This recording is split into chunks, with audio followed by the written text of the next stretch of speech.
Antonice Bahri'den seçmeler. Nerede öksürdüm çile kustum, ben kendi kendime küstüm. Nerede öksürdüm çile kustum, ben kendi kendime küstüm.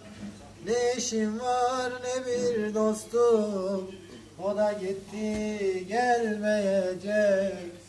Ne işim var ne bir dostum, o da gitti dönmeyecek.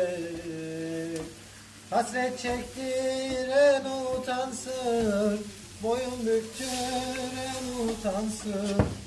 Hasret çektiren utansın, boyun büktüren utansın.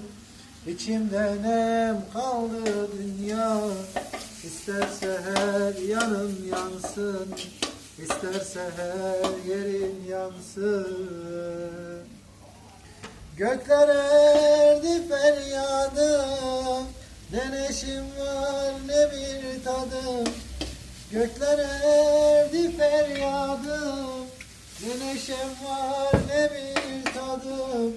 Gözümde kaldı muradım, yarda gitti gelmeyecek. Gözümde kaldı muradım, yarda gitti gelmeyecek. Hasret çektiren utansın, boyun büktüren utansın. Hasret çektiren utansın, boyun büktüren utansın. İçimde nem kaldı dünya, İsterse her yerim yansın, İsterse her yanım yansın vay.